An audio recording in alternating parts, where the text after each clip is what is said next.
আসসালামু আলাইকুম প্রিয় শিক্ষার্থীরা। আশা করি তোমরা সবাই ভালো আছো।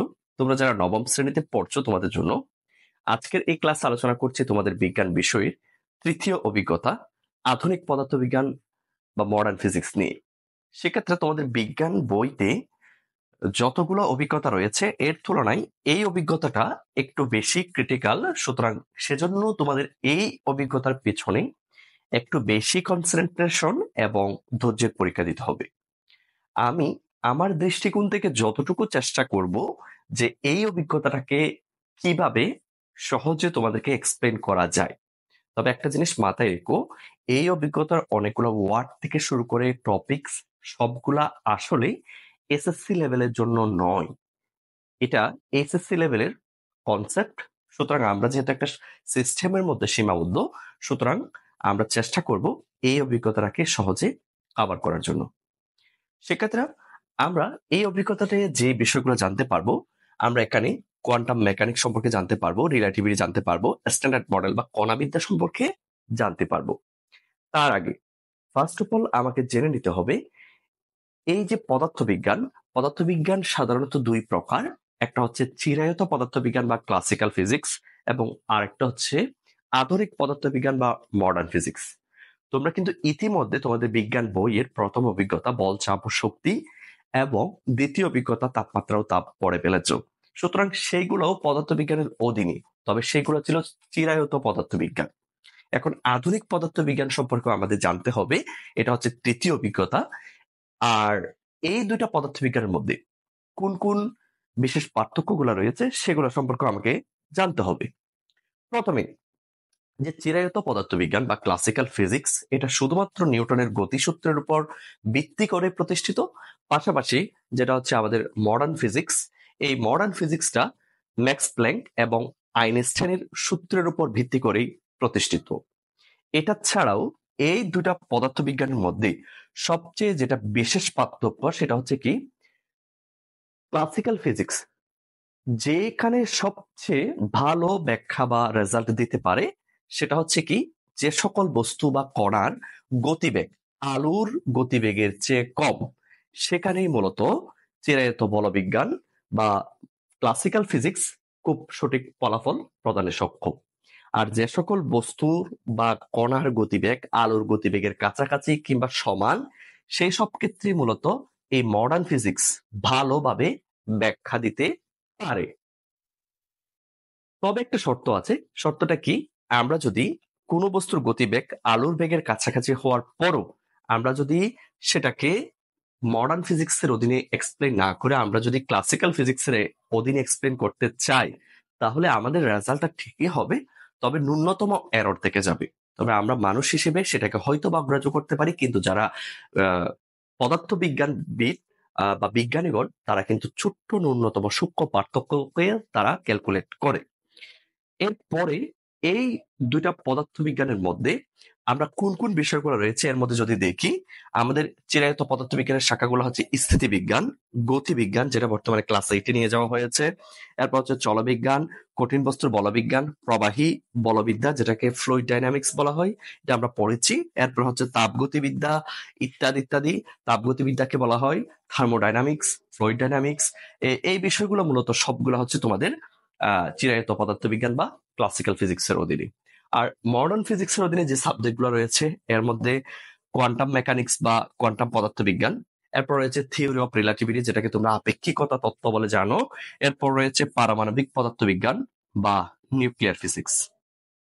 তাহলে দেখো, এই যে আমাদের চিরায়ত পদার্থবিজ্ঞানের যে শাখাগুলো রয়েছে এগুলো আমাদের বলতে গেলে ইন্টারমিডিয়েট সেক্টর পর্যন্ত এভেলেবেল থাকবে, এরপরও থাকতে পারে। তবে এই যে মডার্ন ফিজিক্স যে সেক্টর গুলো রয়েছে বা শাখাগুলো রয়েছে এগুলো কিন্তু প্রকৃতপক্ষে ইন্টারমিডিয়েট সেক্টর পর থেকে স্টার্ট হয়। তারপরে ইন্টারমিডিয়েটে এগুলো সম্পর্কে তোমাদের ভালো কিছু অবশ্য জানতে হবে। তাহলে আমরা বুঝে গেলাম যে মডার্ন ফিজিক্স এবং ক্লাসিক্যাল ফিজিক্স এর মধ্যে কোন কোন বিশেষ তফাৎগুলো রয়েছে। এবার আমরা আমাদের বইয়ের প্রথম যে টপিক কোয়ান্টাম মেকানিক্স সেটা সম্পর্কে জানবো। দেখো শিক্ষার্থীরা, এই যে কোয়ান্টাম মেকানিক্স, এই জিনিসটা জানার জন্য ফার্স্ট অফ অল আমি তোমাদেরকে একটা কথা বলি, সেটা হচ্ছে লোহাকে যদি আমরা উত্তপ্ত করি তাহলে লোহাটা ফার্স্ট অফ অল একটু লালের দিকে যায়, এরপর গাঢ় লাল হয়, দেন আরো উত্তপ্ত করলে সেটা বেগুনি রং হয়, বা আরো উত্তপ্ত করলে সেটা মনে করো নীলাভ, নীলের দিকে চলে যায়, এই টাইপের হয়। এখন প্রশ্ন হচ্ছে, স্যার, কোন একটা বস্তুকে উত্তপ্ত করার পরে আমরা দেখতে পাচ্ছি সেখানে কিন্তু ওই বস্তুটার কালার চেঞ্জ হচ্ছে। এবার একটা প্রশ্ন, প্রত্যেকটা কালারের জন্য একটা একটা তরঙ্গ দৈর্ঘ্য কিন্তু থাকে। মানুষেরও কিন্তু দৃশ্যমান তরঙ্গ দৈর্ঘ্য রয়েছে। যেমন আমরা মানুষ হিসেবে সাধারণত 380 ন্যানোমিটার থেকে 780 ন্যানোমিটার পর্যন্ত তরঙ্গ দৈর্ঘ্যের আলোগুলাকে আমরা দেখতে পারি। এগুলো হচ্ছে ভিজিবল বা দৃশ্যমান। এর নিচে হলে 380 নিচে কিংবা 780 বেশি হলে এগুলো হচ্ছে আমাদের কাছে অদৃশ্যমান, অর্থাৎ ওই আলোগুলো আমরা দেখতে পাই না। আচ্ছা, এখন এই লোহাটাকে উত্তপ্ত করার পর এই লোহাটার কালার কিন্তু প্রতিনিয়ত চেঞ্জ হচ্ছে, অর্থাৎ প্রতিনিয়ত চেঞ্জ হওয়ার পেছনে এখানে শক্তি বিকিরিত হচ্ছে, পাশাপাশি এখানে তরঙ্গ দৈর্ঘ্য যেহেতু চেঞ্জ হচ্ছে, যেহেতু কালার চেঞ্জ হচ্ছে, তার মানে তার তরঙ্গ দৈর্ঘ্য চেঞ্জ হচ্ছে। সুতরাং আমরা বলতে পারি না এই যে উত্তপ্ত বস্তুর বিকিরিত আলোর তীব্রতা, আমি আবারও বলছি, উত্তপ্ত বস্তুর বিকৃত আলোর তীব্রতার সঙ্গে অবশ্যই তরঙ্গ দৈর্ঘ্যের একটা সম্পর্ক রয়েছে। এটা আগে থেকেই জানা ছিল এবং এটা আগে থেকে আমরা জানি। কিন্তু সমস্যাটা হচ্ছে কোথায়? 19 শতকের শুরুর দিকে সাধারণত বিজ্ঞানীরা একটা প্রবলেমে পড়েছিলেন। সেই প্রবলেমটা হচ্ছে কি, যে সকল আলোর তরঙ্গ দৈর্ঘ্য ছোট, সে সকল আলোর তীব্রতা পরিমাপ করতে তারা একটা সূত্র অ্যাপ্লাই করতেন, আর যে সকল আলোর তরঙ্গ দৈর্ঘ্য বড়, সেগুলার তীব্রতা, আলোর তীব্রতা বের করার জন্য তারা অন্য আরেকটা সূত্র অ্যাপ্লাই করতেন। তারা কিন্তু সব ধরনের আলোর তরঙ্গ দৈর্ঘ্য একসাথে ব্যাখ্যা করার জন্য, অর্থাৎ সব ধরনের আলোর তরঙ্গ দৈর্ঘ্যকে একসাথে ক্যালকুলেট করে আলোর তীব্রতা বের করার জন্য তারা কিন্তু কখনোই একসাথে একটা সূত্র ইউজ করতে পারতেন না। মূলত সে জায়গায় প্রবলেমটা হয়।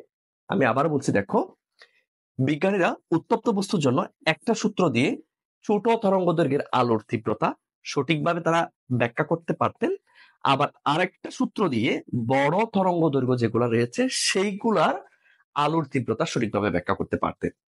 কিন্তু একটা সূত্র দিয়ে উত্তপ্ত বস্তুর ক্ষেত্রে সব তরঙ্গ দৈর্ঘ্যের আলোর তীব্রতা কিন্তু তারা একসাথে ব্যাখ্যা করতে পারছিলেন না।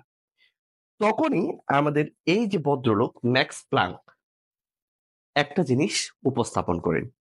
আমরা আগে থেকে জানতাম শক্তি হচ্ছে অবিচ্ছিন্ন বা কন্টিনিউয়াস, অর্থাৎ এটা প্রতিনিয়ত বিকিরিত হতে থাকে।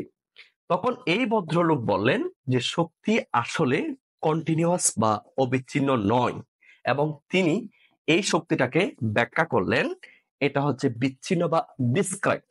এই যে দেখো, তিনি শক্তিকে অবিচ্ছিন্ন না ধরে সেটাকে বিচ্ছিন্ন বা ডিসক্রাইট হিসেবে বিবেচনা করলেন, এবং তিনি বললেন এই শক্তিগুলাকে যত ইচ্ছে তত ছোট ছোট অংশে বিভাজন করা যাবে না। তাহলে দেখো, আমাদের ম্যাক্স প্ল্যাঙ্ক সাহেব কি বলছে? ম্যাক্স প্ল্যাঙ্ক সাহেব প্রস্তাব করেছে যে শক্তি অবিচ্ছিন্ন ভাবে যে কোনো পরিমাণে নির্গত হয় না। আমরা যদি অবিচ্ছিন্ন এবং বিচ্ছিন্ন বিষয়টা একটু জানার চেষ্টা করি, দেখো, এটা একটা পানির ট্যাপ, এটা একটা পানির ট্যাপ। আমি এই পানির ট্যাপটাকে অন করে দিলাম, তাহলে এখানে অনবরত ঝরঝর করে পানি পড়তেছে, এটা হচ্ছে অবিচ্ছিন্ন। আবার মনে করো এই পানির ট্যাপটাকে আমি অন করলাম, তারপরে মনে করো এখান থেকে ফুটে ফুটে পানি পড়তেছে, বা বন্ধ করার ক্ষেত্রে অনেক সময় দেখা যায় কিছু ট্যাপ থেকে ফুটে ফুটে পানি পড়ে। সুতরাং এটা হচ্ছে বিচ্ছিন্ন বা ডিসক্রেট, আর এটা হচ্ছে অবিচ্ছিন্ন বা কন্টিনিউয়াস।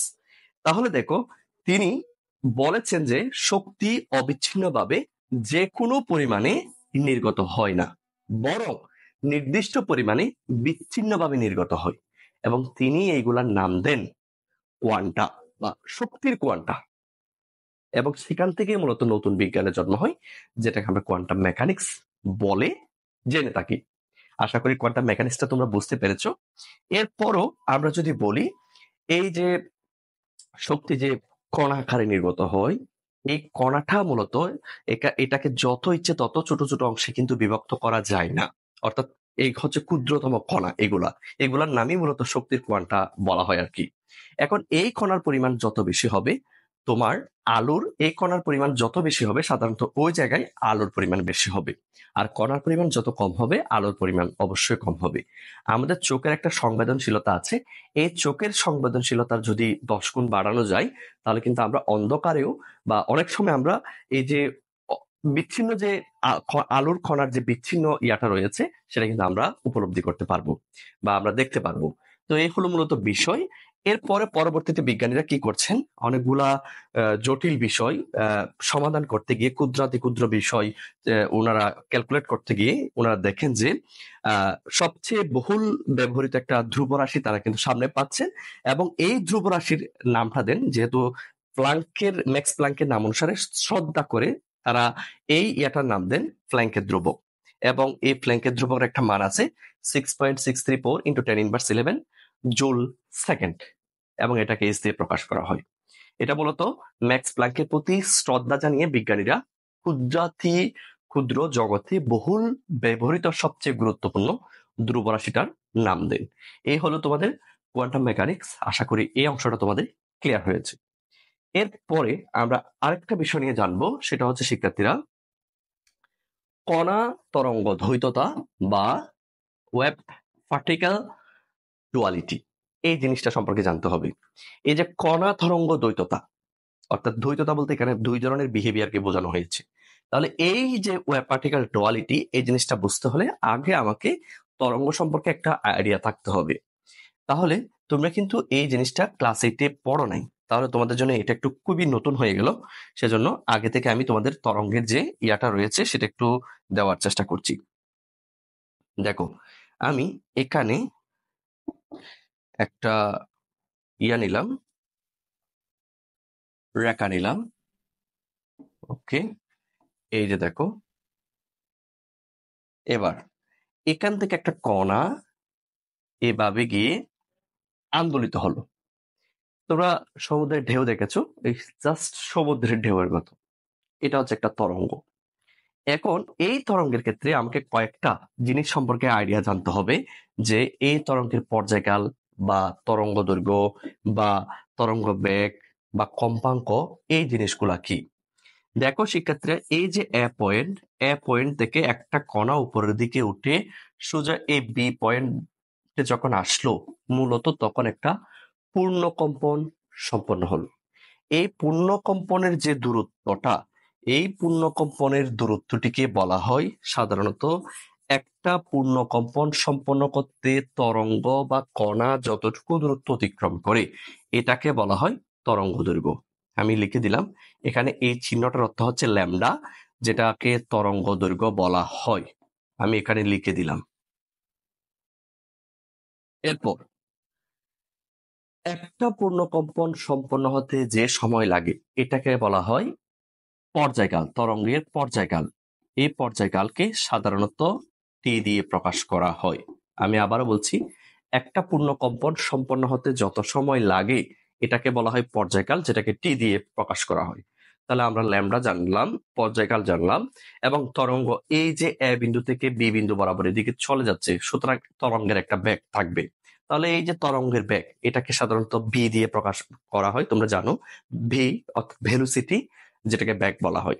সাধারণত আমরা নর্মাল বেগকেও ভি দিয়ে প্রকাশ করতাম। সো আমি আর সেটা মনে করো, আচ্ছা লিখি, এটা হচ্ছে তরঙ্গ বেগ, যেটাকে ভি দিয়ে প্রকাশ করা হয়। এরপর আমাদের আরেকটা ওয়ার্ড সম্পর্কে জানতে হবে, সেটা হচ্ছে কি কম্পাঙ্ক। সাধারণত 1 সেকেন্ডে যতগুলা পূর্ণকম্পন সম্পন্ন হবে তার পরিমাণকে বলা হয় কম্পাঙ্ক বা ফ্রিকোয়েন্সি। সুতরাং আমি এখানে লিখে দিলাম কম্পাঙ্ক। কম্পাঙ্ককে সাধারণত এফ দিয়ে প্রকাশ করা হয়। এবার আমরা জাস্ট এখানে আরো অনেকগুলো আছে বিস্তার থেকে শুরু করে, যেমন এই যে দেখো, এই তরঙ্গের বিস্তার কতটুকু, এটা উপরের দিকে গেছে, সো সেটা পজিটিভ, আর এটা নিচের দিকে আসছে, এটা হচ্ছে নেগেটিভ। উপরের গুলা পজিটিভ, নিচের গুলা নেগেটিভ। এই যে বিস্তার, দেন পর্যায়কাল, তরঙ্গ বেগ, কম্পাঙ্ক, তরঙ্গ দৈর্ঘ্য, এগুলো ছাড়াও আরো বেশ কয়েকটা রাশি রয়েছে, কিন্তু আমাদের সেগুলো আপাতত এই মুহূর্তে প্রয়োজন নাই। এই 4টা রাশির মধ্যে একটা সম্পর্ক আছে, 2টা সম্পর্ক আছে।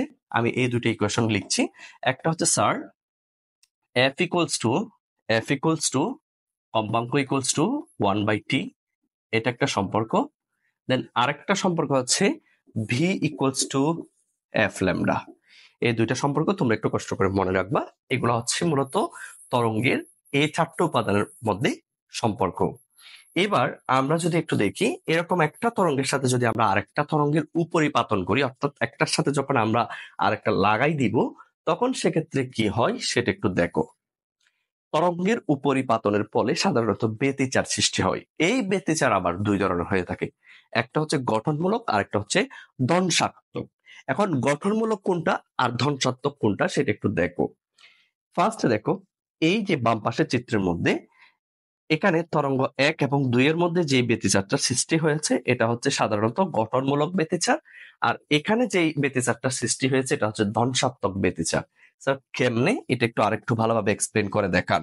সমস্যা নেই, তাহলে দেখো আমি এখানে দুইটা দুইটা ওয়েব তোমাদেরকে দেখাচ্ছি, দুইটা ওয়েব মানে একই সমান মাপের দুইটা ওয়েব আমি দেখাচ্ছি। এই যে দেখো, সমান মাপের দুইটা ওয়েব আমি নিলাম, সেম আমি এটাকে কপি করে এটাকে আবার আমি নিচে কন্ট্রোল-C কন্ট্রোল-V, এই যে দেখো নিচে আবার ইয়া করে দিলাম। এখন দেখো দুইটাই কিন্তু সেম। এবার আমি যদি দেখি আমার এই বিস্তারটা হচ্ছে, মনে করো আমার এই বিস্তারটা হচ্ছে শিক্ষার্থীরা +5 আর নিচের এই বিস্তারটা হচ্ছে -5। এখন আমি যদি এখানে একটার সাথে আরেকটা লাগিয়ে দিই, অর্থাৎ একটার উপর যদি আরেকটা ফেলি, তাহলে সেক্ষেত্রে কি হবে, এই যে দেখো এটাও +5 অবভিয়াসলি, আর এটাও -5। তাহলে আমরা বলতে পারি এই +5 এই +5 একসাথে হয়ে সেটা +10 হবে, আর এই যে -5 এই যে -5 একসাথে হয়ে সেটা -10 হবে। অর্থাৎ আমার এই তরঙ্গটা উপরের দিকে আরো বাড়বে, নিচের দিকে আরো নামবে। এটাকে বলা হয় গঠনমূলক ব্যতিচার। যেমন তোমরা এখানে দেখো, এই যে তরঙ্গ 1 এবং 2 একটার উপর যখন একটা উপরিপাতিত হয়েছে, তখন সেক্ষেত্রে দেখো এটার যে বিস্তার, এই বিস্তারটা দেখো এই দুইটা একসাথে হওয়ার পর বিস্তারটা একটু বেড়ে গেল, বিস্তারটা একটু বেড়ে গেল। বাট এই তরঙ্গের বেলায় কাহিনীটা কি করছে সেটা একটু দেখো। দেখো আমি সেম একই টাইপের আরেকটা তরঙ্গ আমি নিচ্ছি, একটু দাঁড়াও, ওকে জাস্ট মুছে দিচ্ছি, ডান। জাস্ট আমি কি করলাম, এই নিচের তরঙ্গটাকে এভাবে না দেখাইয়া আমি জাস্ট নিচ থেকে দেখাইলাম, নিচ থেকে। তাহলে দেখো তো, এই যে নিচ থেকে দেখাইলাম, তখন আমার এই উপরেরটা ছিল +5, বাট এটার ক্ষেত্রে নিচেরটা হচ্ছে -5। সেম এখানে এটা হচ্ছে -5, আবার এটা উপরে, সেজন্য এটা হচ্ছে +5।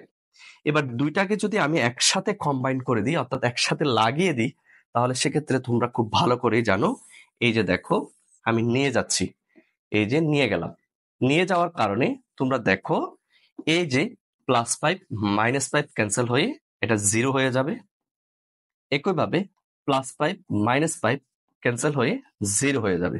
অর্থাৎ এটা আর এরকম থাকবে না, এটা জাস্ট এরকম একটা স্ট্রেট লাইন হয়ে যাবে।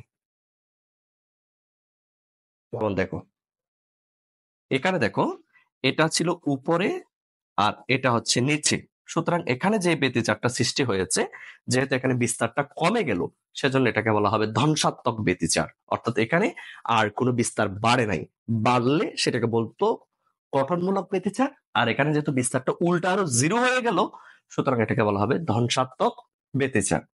এখন আমাদের মুখ্য বিষয় হচ্ছে স্যার, এই যে আমাদের কণা তরঙ্গ দ্বৈততা, এই জিনিসটা কি।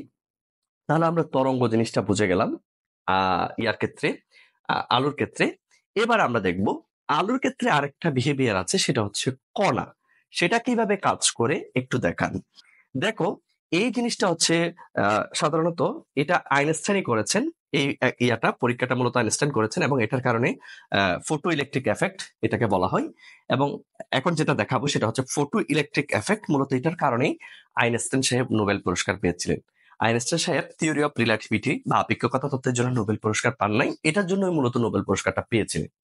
এখন দেখো এই জিনিসটা কিভাবে কাজ করে আলোর কণাটা। আলোর কণাকে সাধারণত অনেকে ফুটন কণাও বলে, ফুটন কণা, নট প্রোটন কণা, ফুটন কণা। আমি এখানে লিখে দিচ্ছি, ওয়ার্ডটা একটু মনে রাখবা, এটা হচ্ছে ফুটন কণা, ঠিক আছে। এই জিনিসটা কি একটু দেখে নাও। দেখো, এটা একটা তার, মনে করো ঠিক এই জায়গায় একটা বাল্ব রয়েছে। ওকে, এটা হচ্ছে একটা ব্যাটারির সাথে কানেকশন, পজিটিভ নেগেটিভ। দেন আমি দিলাম এখানে একটা দাতব পাত আছে, ঠিক আছে। এই দাতব পাতের মধ্যে অনেকগুলো ইলেকট্রন রয়েছে। সো ইলেকট্রনকে আমি অন্যভাবে প্রকাশ করি। এই যে দেখো, ই দিয়ে প্রকাশ করলাম, অনেকগুলো ই রয়েছে, ঠিক আছে। দেখো, এটা কিন্তু বিচ্ছিন্ন, সুতরাং এখানে কখনো ইলেকট্রিসিটির বা ইলেকট্রনের ফ্লো কখনো হবে না। তাহলে আমি যদি মনে করো এখানে একটা এমিটার রাখলাম বা সুইচ রাখলাম, এমিটার মানে হচ্ছে বিদ্যুতের চলাচল করে, বিদ্যুৎ চলাচল করলে এমিটারের কাঁটাটা বিক্ষেপ দিবে, অর্থাৎ এখানে যে বিদ্যুৎ প্রবাহিত হচ্ছে। এখন যেহেতু এটা সংযোগ নেই, তাহলে এখান থেকে কখনো বিদ্যুৎ প্রবাহিত হবে না এবং এই বাল্বটাও কখনো জ্বলবে না। বাট আমি যখন এদিক থেকে একটা আলো বা টর্চ লাইটের আলো যখন এটার মধ্যে ফেললাম, তাহলে দেখবা হুড় হুড় করে ইলেকট্রনগুলো এদিকে মুভ করছে এবং ইলেকট্রনগুলো এদিকে মুভ করার কারণে এই বাল্বটা জ্বলে উঠেছে। এখন আমাকে বুঝতে হবে স্যার, এই যে দেখো, এই যে আলো এখানে পড়ার পর এই ধাতব পাত থেকে ইলেকট্রনগুলো মুভ হচ্ছে, অন্যথায় কিন্তু ইলেকট্রনগুলো মুভ হচ্ছিল না। তাহলে আমাকে বুঝতে হবে এই আলোর মধ্যে এমন একটা ধর্ম রয়েছে যেটার কারণে এই ধাতব পাত থেকে ইলেকট্রনগুলা এদিকে পাস হচ্ছে এবং পাস হওয়ার পর বাল্বটা জ্বলে উঠলো। তাহলে আমরা এখান থেকে বুঝতে পারি আলো হচ্ছে এক ধরনের কণাধর্মী। আর একটু আগে আমরা পড়েছি আলো হচ্ছে তরঙ্গধর্মী। এখানে আলোর তরঙ্গ ধর্ম রয়েছে। এটা মূলত বিজ্ঞানী দিচের পরীক্ষার মাধ্যমে মূলত এটা প্রকাশ পেয়েছিল যে আলোর যে একটা পরীক্ষা রয়েছে, দিচির পরীক্ষা, এবং এই পরীক্ষার মাধ্যমে সাধারণত আমরা বুঝতে পারি আলোর মধ্যে এই তরঙ্গ ধর্মটা রয়েছে। এবং এই পরীক্ষাটা তোমরা বাসায় করতে পারো। এই টাইপের একটা, মনে করো জাস্ট মধ্যখানে একটা এতটুকু একটা ছিদ্র করবা, দেন কোনো কিছুর উপর এতটুকু ছিদ্র করার পর মনে করো এখানে একটা কাগজ দিয়ে দিবা, কাগজ দিয়ে এটাকে বন্ধ করে দিবা। দেন তুমি যদি এদিক থেকে একটা লেজারাইট এদিকে করো, মার্ক করো, তখন দেখবা আলোটা দুই ভাগ হয়ে চলে যাবে। আর পাশাপাশি আমি যদি তোমাদেরকে আরেকটা জিনিস দেখাই, মনে করো এখান আমি কাউকে বললাম যে পুকুরের মধ্যে তুমি হাত দিয়ে পানিগুলাকে নাড়াচাড়া করো, তখন পানিগুলাকে নাড়াচাড়া করলে সে এভাবে মূলত ঢেউগুলা সৃষ্টি হবে। এখন আমি আরেকজনকে বললাম এই তুমিও ওর পাশে হাত দিয়ে পানিগুলাকে নাড়াচাড়া করো, তখন এই পানিগুলা, এর পানিগুলা এবং বি এর পানিগুলা আন্দোলিত হওয়ার পর মুভ করবে। মুভ করার পরে আমরা দেখব, কোনো একজনকে বললাম তুমি এই জায়গায় হাত দাও তো, এই জায়গায় হাত দিয়ে দেখো তো তুমি কোনো ধরনের কোনো কিছু বল বা কিছু অনুভব করতে পারো কিনা। তখন আসলে এই জায়গায় কোনো কিছু অনুভব করা যাবে না।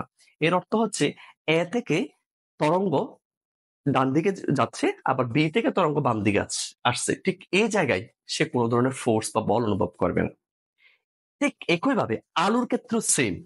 একটু আগে যে ডিসির পরীক্ষাটা দেখিয়েছি, আলো যখন, ভালো করে দেখো, এদিক থেকে এবং এদিক থেকে পাস হবে, ঠিক এই বরাবর যে যেই পিছনে থাকবে সে কিন্তু অন্ধকারে থাকবে।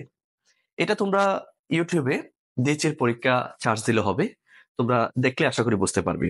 তাহলে আমরা এখান থেকে কি বুঝলাম, আলোর দুই ধরনের বিহেভিয়ার আছে, একটা হচ্ছে তরঙ্গ এবং আরেকটা হচ্ছে কণা।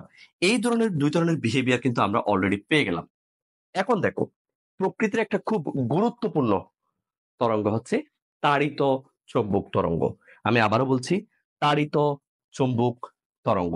এখন তাড়িত চৌম্বক তরঙ্গ হচ্ছে তড়িৎ চৌম্বক এবং ওয়েভ, তাড়িত চৌম্বক তরঙ্গ। এবং এই তরঙ্গের কিছু অংশ আমাদের এই চোখ দিয়ে ঢুকে, চোখ দিয়ে এই যে পিউপিল দিয়ে ঢুকে, বুঝছো, দেন চোখের পিছনে একটা রেটিনা আছে। রেটিনার মধ্যে দুই ধরনের কোষ আছে, একটা হচ্ছে রড কোষ এবং আরেকটা হচ্ছে কোন কোষ। এই দুইটার মাধ্যমে মূলত আমরা, এই দুইটা কোষ থেকে সাধারণত পদার্থ নিঃসৃত হয় এবং এগুলোর মাধ্যমে আমরা দেখতে পাই, কাউকে দেখতে পাই। তাহলে দেখো, এই যে তাড়িত চৌম্বক তরঙ্গের একটা অংশ আমাদের চোখের রেটিনার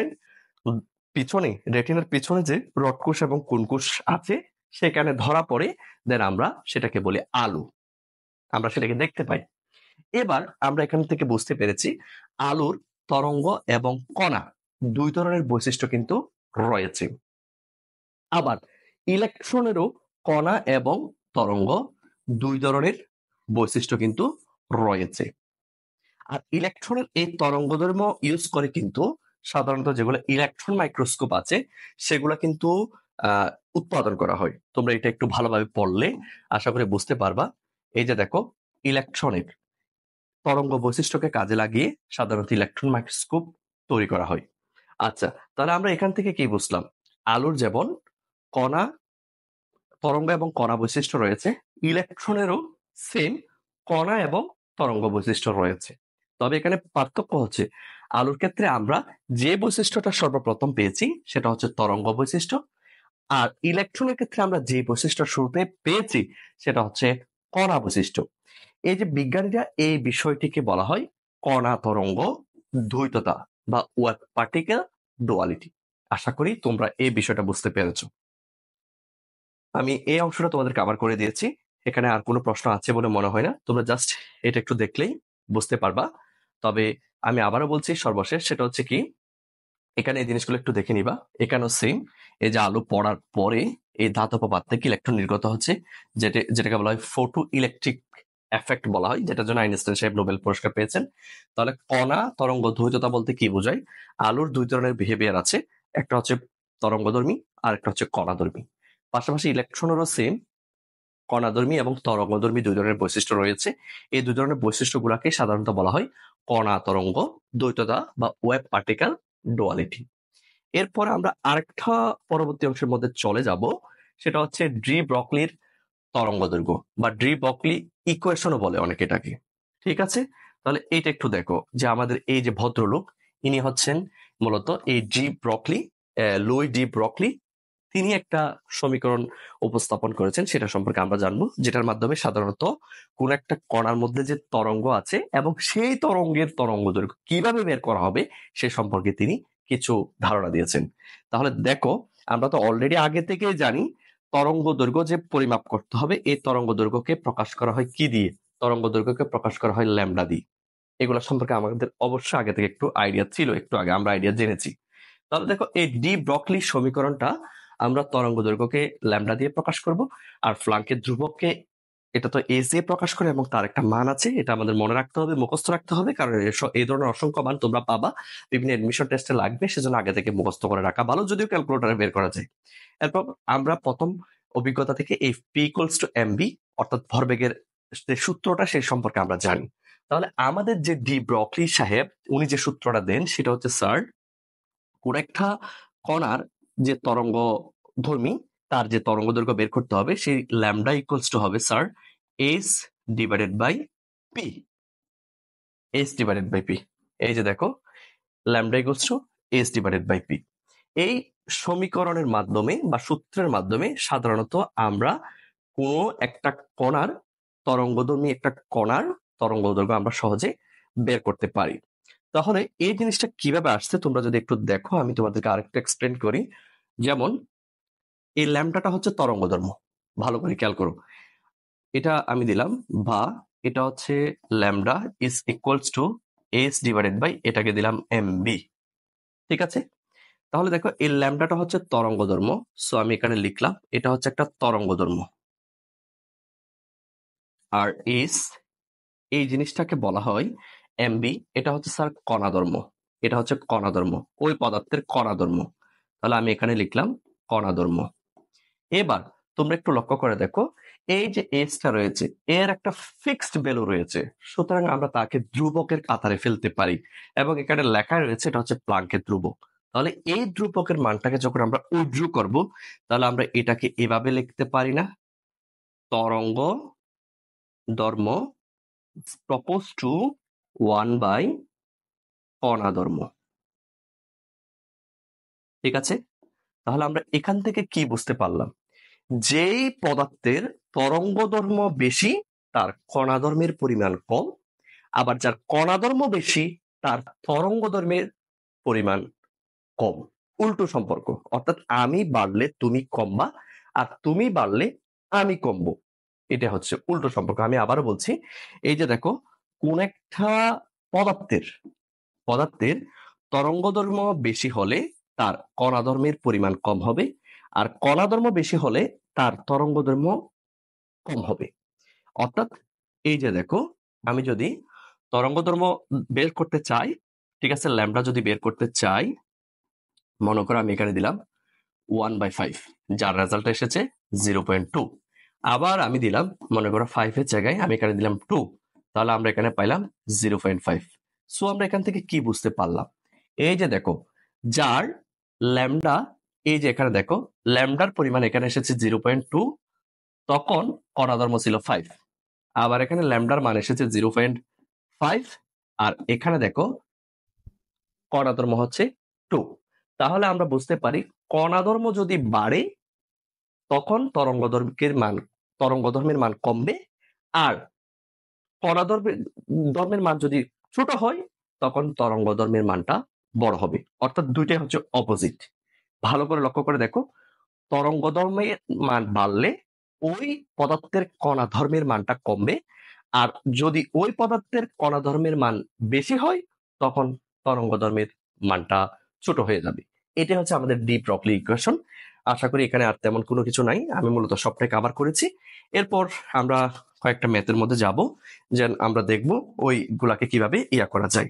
আর তুমি চাইলে এই যে ডি ব্রগলির যে ইকুয়েশনটা রয়েছে, এটাকে চাইলে অন্যভাবেও ইকুয়াল টাইমস স্কোয়ার ওই সূত্র দিয়ে প্রুভ করা যায়। সো আমি এটা দেখাচ্ছি না, এটা তোমাদের লেভেলে পড়ে না তাই। এবার দেখো, এখানে বলা হয়েছে তোমার ভর যদি 50 কেজি হয় আর তুমি যদি এত বেগে দৌড়াও, তাহলে তোমার ডি ব্রগলি তরঙ্গ দৈর্ঘ্য কত হবে? দেখো, এই যে ভর, এটাকে প্রকাশ করা হয় স্যার এম দিয়ে, আর এই যে বেগ, এটাকে প্রকাশ করা হয় বি দিয়ে। আর আমাকে বলতে হয়েছে তরঙ্গ দৈর্ঘ্য, so lambda is equals two what? তাহলে আমি শুরুতে এখানে লিখে দিচ্ছি। এই যে দেখো, এখানে বলে স্টার্ট করলাম ভর m ইকুয়ালস টু 50 কেজি, এরপর বেগ, ঠিক আছে, বেগ b equals to 2 ms inverse 1। সুতরাং আমরা যদি ভরবেগটা বের করতে পারি, তাহলে ভরবেগ p ইকুয়ালস টু হচ্ছে mb, এবং ভরবেগের মান হচ্ছে 50 গুণ 2 ইকুয়ালস টু 100, একক হচ্ছে কেজি ms ইনভার্স 1। শেষ। এবার আমরা তরঙ্গ দৈর্ঘ্যের সূত্র ইউজ করে দেন ডিরেক্টলি তরঙ্গ দৈর্ঘ্য বের করে ফেলবো। তাহলে তরঙ্গ দৈর্ঘ্যের সূত্র কি? আবার বা আমরা জানি, বলে লিখে দিলাম, আমরা জানি তরঙ্গ দৈর্ঘ্য lambda is equals to H by P. So আমরা এস এর মান জানি, পি এর মান একটু আগে পেয়েছি 100, এস এর মান হচ্ছে 6.634 ইন্টু 10 ইনভার্স 34। এটাকে ভাগ করলেই তখন তুমি তরঙ্গ দৈর্ঘ্য এত মিটার পেয়ে যাবা। যেহেতু এটা তরঙ্গ দৈর্ঘ্য, যেহেতু একটা দৈর্ঘ্য, সুতরাং অবশ্যই তার একক মিটার হবে। এই যে দেখো, এই হচ্ছে তোমাদের ম্যাথটি, এবং আমরা দেখছি এটা ভাগ করলে এই আনসারটি তোমাদের চলে আসার কথা। এবার আমরা এই ম্যাথটা নিয়ে একটু আলোচনা করি। এখানে বলা হয়েছে এত বেগে, অর্থাৎ এটা হচ্ছে ভি এর মান, গতিশীল একটি ইলেকট্রনের তরঙ্গ দৈর্ঘ্য তোমাকে বের করতে হবে। So lambda equals two what? তবে এখানে মুখ্য বিষয় ইলেকট্রনের বলটা দেওয়া আছে, আর দেওয়া না থাকলেও তোমাকে মনে রাখতে হবে ইলেকট্রনের বল 9.11 ইন্টু 10 ইনভার্স 31 কেজি। তবে যদি সেটা গ্রামে হয় তখন সেক্ষেত্রে ইনভার্স 3 কম হবে, অর্থাৎ 10 ইনভার্স 28 গ্রাম হবে। এটা মাথায় রেখো। এবার তাহলে আমি ডিরেক্টলি সরাসরি চলে যাচ্ছি। সো আমরা যদি এখান থেকে ভরবেগ বের করি, পি ইকুয়ালস টু আমাদের সেই কাঙ্ক্ষিত এমবি, এম এর মান তোমরা জানাও 9.1 ইন্টু, এটা হচ্ছে ইলেকট্রনের ভরবেগ বের করছি, ইন্টু 10 ইনভার্স 31। এরপর হচ্ছে বেগ, বি এর মান হচ্ছে কত? এই যে 4 ইন্টু 10 টু দি পাওয়ার 6। তাহলে আমাদের এককটা হবে কেজি এম এস ইনভার্স 1। তোমরা এটা ক্যালকুলেশন করে ইয়াটা বসাই ফেলবা, মানটা বসাই ফেলবা। এরপর আমাদেরকে বলা হয়েছে শিক্ষার্থীরা তরঙ্গ দৈর্ঘ্য। সো আমরা জানি, বলে লিখলাম, আমরা জানি যে lambda is equals to S divided by P. এখন এস এর মান জানা আছে 6.634। আচ্ছা দাঁড়াও, এই অংশে না লিখে আমরা, ও শিট, কন্ট্রোল জেড, কি হলো, কন্ট্রোল জেড, আচ্ছা যাই হোক, আমরা 6.634, দেখো 6.634 ইন্টু 10 ইনভার্স 34, জাস্ট এককটা বসাবো না। এরপর এখান থেকে যে ইয়াটা পেলাম, পি এর মানটা আমরা এখানে বসিয়ে দিয়ে দেন এত মিটার সেটা আমরা পেয়ে যাব। তোমরা একটু কষ্ট করে দেখো, এই যে তোমাদের এইটাই আমি মূলত এখন করিয়েছি। ভালো করে দেখো, আমাদের তরঙ্গ দৈর্ঘ্য এই দুইটার গুণফল। তবে এই দুইটা গুণ করার সময় একটু ব্র্যাকেট দিয়ে গুণ করবা, কারণ যেহেতু দুইটাই সাইন্টিফিক মোডের মান, এটাও সাইন্টিফিক মোড এটাও সাইন্টিফিক মোড, সুতরাং অবশ্যই ব্র্যাকেট ইউজ করতে হবে। আশা করি তোমরা পারবে। তারপরও তোমরা এই যে দেখো, এই ক্যালকুলেটর গুলোতে সাধারণত এই জায়গায় আনসারের এই জায়গায় এক্সপিটা আছে। এই এক্সপি দিয়ে সাধারণত কিভাবে ক্যালকুলেশন করে সেটা তোমরা জানো। তারপর না বুঝলে আমাকে বইলো, আমি অবশ্যই তোমাদেরকে বলি কিভাবে করতে হয়, সেটা আমি করে দিব। তাহলে আমাদের ডি ব্রগলির ইকুয়েশনটা গেল। এখন আমাদের এর পরবর্তীতে যে অংশটা সম্পর্কে জানতে হবে সেটা হচ্ছে হাইজেনবার্গের অনিশ্চয়তা নীতি। এই জিনিসটা জানার আগে, এই হাইজেনবার্গ, বিজ্ঞানী হাইজেনবার্গ, উনি পছন্দের একজন মানুষ। ওনার একটা উক্তি আছে, এই উক্তিটা একটু দেখো। The first girl from the glass of nature science will turn into an atheist, but at the bottom of the glass God is waiting for you. সাধারণত বিষয়টা হচ্ছে এরকম, আমরা যদি বিজ্ঞান সম্পর্কে একটু জ্ঞান অর্জন করি তখন আমরা বলতে গেলে মানে নাস্তিক পর্যায়ে চলে যাই। কিন্তু যদি আমরা ওই বিজ্ঞান সম্পর্কে আরো ভালোভাবে এবং সূক্ষ্মভাবে আমরা যদি জানার চেষ্টা করি, আরো গভীরভাবে যদি বিজ্ঞানকে বোঝার চেষ্টা করি, তাহলে কিন্তু সৃষ্টিকর্তা আমাদের জন্য অপেক্ষা করছে, অর্থাৎ সৃষ্টিকর্তাকে বিশ্বাসটা চলে আসে। আমি এটা কেন বলছি সেটা হচ্ছে, এই যে পৃথিবী কিভাবে সৃষ্টি হয়েছে, সাধারণত আমি একজন সায়েন্সের স্টুডেন্ট, আমি একজন সায়েন্সের টিচার হয়ে তোমাদেরকে এই কথাটা বলছি এই জন্য যে আমরা অনেকে সাধারণত বিজ্ঞান সম্পর্কে যারা জানে তারা এটা মনে করে যে পৃথিবী আপনা আপনি সৃষ্টি হয়েছে। কিন্তু এই যে ভদ্রলোক হাইজেনবার্গ, ইনি কিন্তু কখনোই সৃষ্টিকর্তাকে অবিশ্বাস করেননি। কারণ তিনি জানতেন এই যে জিনিসগুলা, এই যে বিশ্ব পরিভ্রমণ, এই জিনিসগুলা কখনোই নিজে নিজে সৃষ্টি হওয়া সম্ভব নয়। অর্থাৎ এইগুলার পিছনে অবশ্য কারো না কারো হাত রয়েছে। তাহলে একটা গ্লাসের অল্প পরিমাণ পানি যদি তুমি পান করো, বিজ্ঞানের অল্প পরিমাণ পানি যদি তুমি পান করো ওই গ্লাস থেকে, তাহলে তোমার মনে হবে তুমি বিজ্ঞান সম্পর্কে সবগুলো জেনে গেছো, এবং তোমার ইয়ার লেভেলটা হয়ে যাবে যে তুমি মনে করবা আসলে পৃথিবী আপনা আপনি সৃষ্টি হয়েছে এবং এই বিষয় সবগুলা মনে করবা তুমি অনেক বড় কিছু, অনেক বড় একজন জ্ঞানী।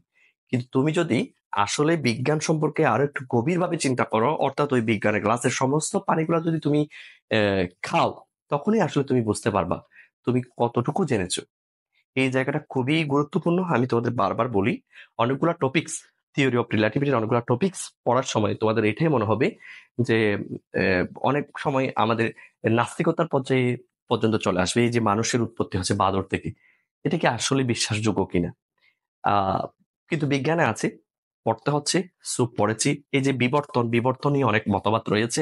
সো আমি আসলে সেই ধরনের কন্ট্রোভার্সির মধ্যে যাচ্ছি না। তারপর তোমাদেরকে এটাই বলে রাখছি, এই জিনিসগুলা পড়ার সময় তারপর একটু ইমানকে মজবুত রাখবা। ইমান, বর্তমান সময়ে আসলে ইমানকে মজবুত রাখা খুবই, যে ধর্মেরই লোক হোক না কেন, সৃষ্টিকর্তাকে অবশ্যই বিশ্বাস করতে হবে, কারণ সৃষ্টিকর্তা একজন। সুতরাং এটাকে বিশ্বাস না করার কোনো ওয়ে আমি দেখছি না। আর আমরা এখন বর্তমানে স্বাধীন দেশের মানুষ, স্বাধীনভাবে আমরা চিন্তা করব। এটা হচ্ছে স্বাধীনতা 2.0 বা যেটাই বলো না কেন, তোমরা হচ্ছে জেনজি।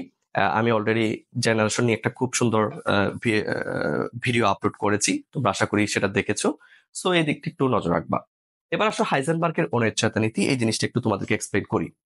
এটা আসলে এক্সপ্লেন করার ক্ষেত্রে আমি তোমাদেরকে এতটুকুই বলে রাখি, এই হাইজেনবার্গের যে অনিশ্চয়তা নীতি, এই জিনিসটা আসলে কিভাবে কাজ করে। দেখো, ক্লাসের মধ্যে দুজন স্টুডেন্ট, একজন হচ্ছে ভালো স্টুডেন্টস যে পড়ালেখাকে সবচেয়ে বেশি গুরুত্ব দেয়, আরেকজন হচ্ছে দুর্বল প্রকৃতির স্টুডেন্টস, তার কাছে পড়ালেখা কিছু নয়, সে শুধু সারা জীবনটা সে আনাসে হাসি খুশিতে কাটাবে, অর্থাৎ চিল করবে। তাহলে যেই ছেলেটা পড়ালেখার প্রতি খুবই সেন্সিটিভ, সে কিন্তু পরীক্ষায় অবশ্যই ভালো রেজাল্ট করবে, তবে কিন্তু সে তার লাইফ থেকে সিল যে মুডটা সেটা কিন্তু হারাই ফেললো। আবার অন্যদিকে দ্বিতীয় যে স্টুডেন্টস, সে কিন্তু চিল মোডে থাকে সব সময়, সুতরাং সে দুনিয়াবি যত ধরনের সিল রয়েছে সে সবগুলাই করেছে, যার কারণে তার পরীক্ষার রেজাল্টটাই খারাপ হয়েছে। এই যে হাইজেনবার্গের অনিশ্চয়তা নীতি, এটাই হচ্ছে মূলত এটাই। সো এটা কিভাবে কাজ করে তোমরা একটু দেখো, তার আগে আমরা বই থেকে একটু দেখি। মূলত এই ডি ব্রগলির ইকুয়েশনের পরে আমরা এই সম্পর্কে জানতে পারবো। আমরা কিন্তু অলরেডি জানি সাধারণত একটা কণার যে তরঙ্গ আছে, এই তরঙ্গ স্থিত কোন একটা কণার ক্ষেত্রে, যেমন এই যে দেখো এখানে মূলত তরঙ্গটা ছোট, সুতরাং আমরা এখান থেকে একটা কণার অবস্থান সহজে বের করতে পারবো। আমি আবার বলছি, এটার অবস্থান সহজে বের করা যাবে কারণ এখানে তরঙ্গটা খুব ছোট।